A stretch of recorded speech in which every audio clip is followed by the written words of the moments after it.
fiqi shaafici anagu culumaan ka soo bartay wahabi ummadda fadhiyo dad dhintay oo quraan loo akhriyay inuu gaarayo quraankaasi nas looma hayo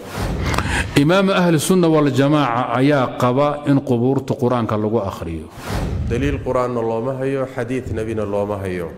nabiga wuxuu amri jiray in meydka ama qabriga madaxiisa lagu akhriyo bilowga suuratul faatiha ama lugihiisana dhamaadkeeda lagu akhriyo saxaabadiina wax ka sugnaaday oo masalada ku saabsan ma garanayo waxa kale oo sidaa sameyn jiray al-Alaa ibn al-Lajlaj radiyallahu ta'ala anhu oo saxaabi asaguna taabiciin baa sameyn jiray asxaab al-hadith farabadan baa sameyn jiray hadith daciifana waa ku yimid oo sunanka ku jira soo ma garanaysaa way fiican tahay waalidka quraanka looma akhriyo لأنه دليل ماله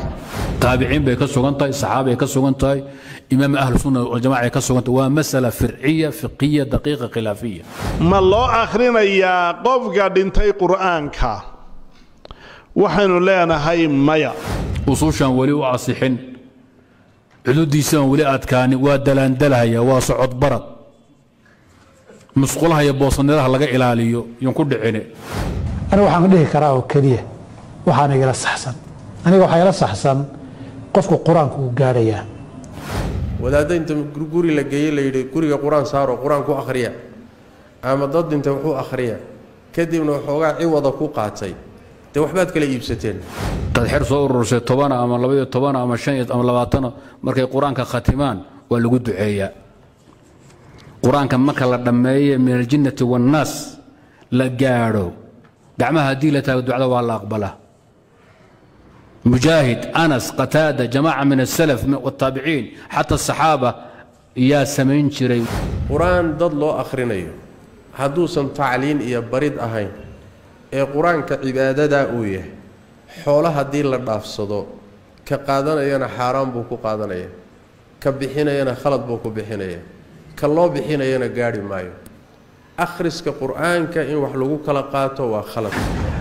حرت حقوق وشروع كقادن كرا markay hawsha haadiyeenayaan quraan badan aqriya in suuratul ikhlaas loo akhriyo miyay suganta intaan garanaya jawaabtu waa maya markaad qubuurta tagtaan suuratul faatiha iyo aayatul kursi iyo qul walla saddexa iyo mucaawidaadka saddexda ku akhriya ilaahay baa kaga fudayn cadaabul qabrigi quraan la akhriyay oo kamid ah cibaadaadka qofku sameeyay thawaabkiisa qof dhintay ma u hadiyeyn karaa أجركيسي ما أهبين كرا قف كله ومسألة خلافية. القرآن كذا أنت آخرها إذا كم مكان أدو هذه يسان وآخر. سيد كنت أقول خاتنه إن أنا القرآن كان آخرنا وحان هذه ينون سين ثواب كيسي وضيق هبة لا يجارسكو حبالا إلى وحرف حرف وجارسي وحرك حرك وجارسي وحريقنا رتكعر داره هوله صحوي آد بيوفي عين. قرآن ك waxaa loogu talagalay dadka nool dad dhintay iyo qubuuro quraan lama geeyo away quraanka mid mootan iyo mid nool bahe kutufa ku daaweeyo ku akhriya ku khatima ugu duceeya thawaabka u hadiyeeya hawsha la wado in qubuuraha quraan lala aadana waa bidco aan sal lahayn hadiyigi salafkana khilaafsan quraanka waa in lagu dhameeyo haduu banaanka yaalay hadii la xabaalaba بدعانا معها وطريق السلف الصالح. waxaa ku tusaya inaysan sax ahayn xadiidka ku yimid fi sahih muslim ee nabigu sallallahu alayhi wasallam guriyihiina quraan la'aan ha dhigina sida qubuurto kale meesha Soomaaliya inaan qubuurta quraan lagu akhriyo yaani guriyihiina hadaad quraan ku akhrin weydaan sida qubuurto kale noqonaya xadiidkaas wuxuu ku xadiyaa marka inaan qubuurta quraan lala aadin قرآن قبر لصاري يلا صاري مهيا ولا صاري شغلكم ولا وحكاه لي حديدكم هي قريهن الصلاة صنع كتو كذا وكبضية هكذا جينا هي قبورت إيا مقابرتان لقوتو كانيني وركميات فانتي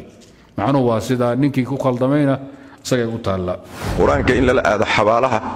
الشيخ ابن باز ابن عثيمين الشيخ الباني أي مكور رئيسي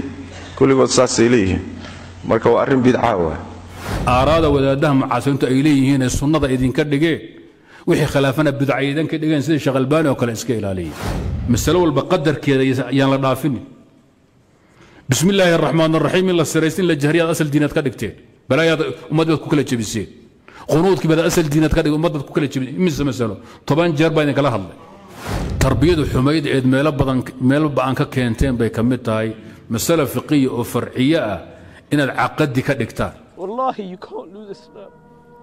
You can lose everything. Wallahi, my wife, my kids, everything can go except this iman in our hearts. I ask Allah Azza wa Jalla